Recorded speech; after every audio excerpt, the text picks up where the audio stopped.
So I have uploaded these pictures on my Instagram page, and I have been flooded with a lot of private DMs and on comments below those pictures about what happened with the dog fight. And I wanted to create this video to talk about it because it's a very good teachable segment, not just for me, but for everyone else. One of the reasons is I get a lot of emails from young people who want to get into the pet sitting, dog walking industry because they feel that it is the easy job to have while they are finishing high school before they go to college to make some extra income on the side.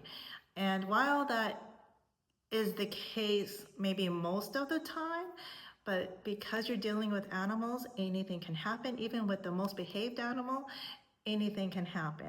The pet sitters and dog walkers who are watching this video may completely disagree with me.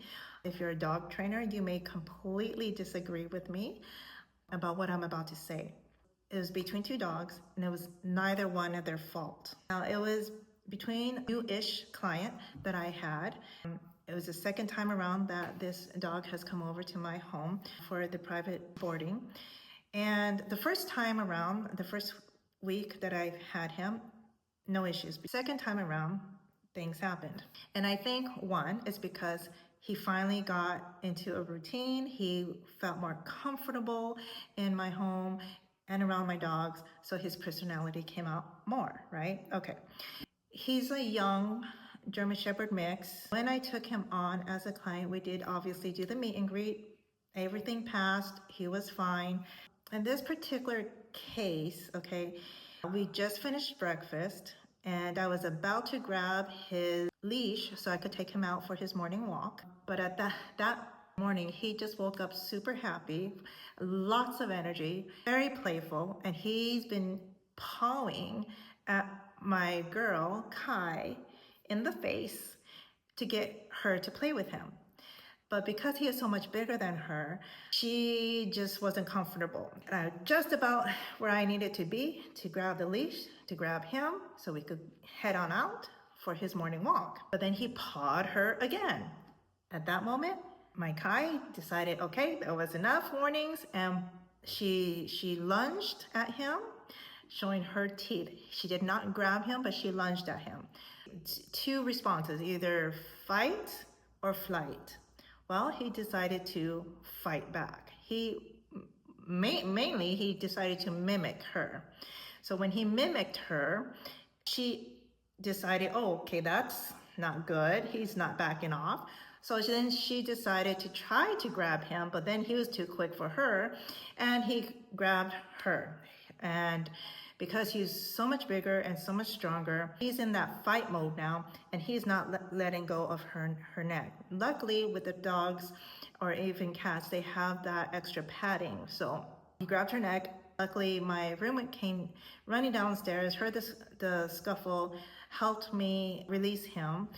And the way we released him was when a dog latches on, one of the ways to open their mouth, and this is dangerous. I do not suggest this because it's dangerous. But what we did, it was the only way to get him off of her without hurting him and other ways, was had to push into his cheek where the jaw line is, and it literally, opens the jaw. So if you push down into your cheek where the back of your jawline and you push, you could feel that opening.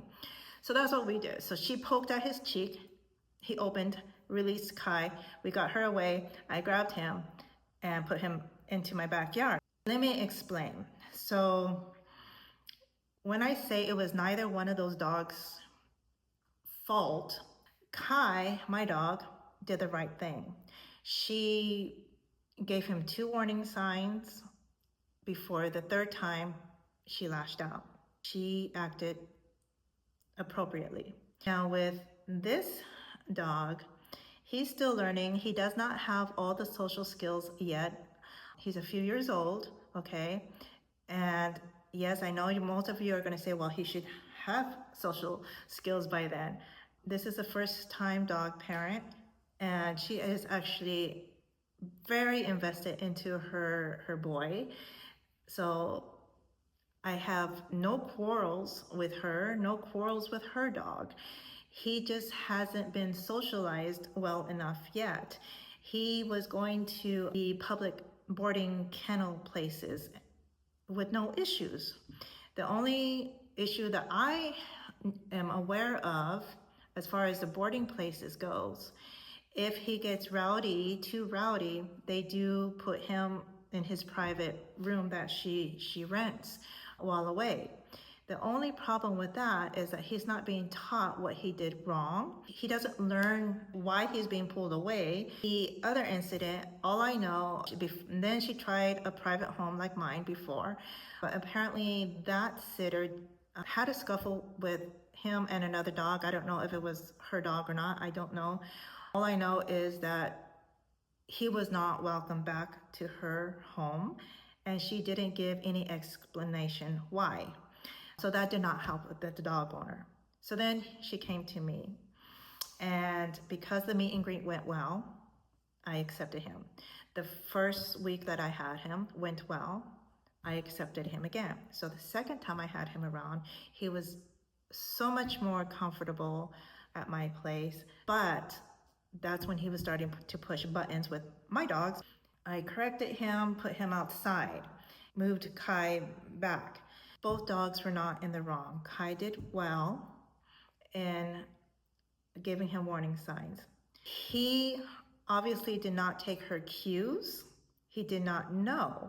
So he was not in the wrong as far as that, because he did not know how to take her cues. But let me tell you, after that incident happened, he did not bother her again. I had him for 3 more days after that. Not one incident happened between my dogs because he learned. I made sure he understood, and I made sure Kai understood. Just walk away, just ignore him. He's a puppy. He has that much energy, just ignore. So she understood to just kind of walk away, turn around, ignore him. He understood not to get into her face. So it's a teachable moment for him because he learned. Because the next 3 days were completely peaceful. I was taking him out for his walks 3 times a day. I also have another pet sitter friend who have dogs. One of them would definitely be a good playmate. So we did that. So all he needs is, somebody to play with. That's all he wants. And he needs direction, some instruction, some training. I cannot say anything negative about him. It was just a teachable moment. He doesn't know how to read dog language, so I have to step in. When the pet parent came to pick up her boy, I did sit down with her and talk to her about the situation and how it escalated. I told her everything. I did not hold anything back like the prior home did.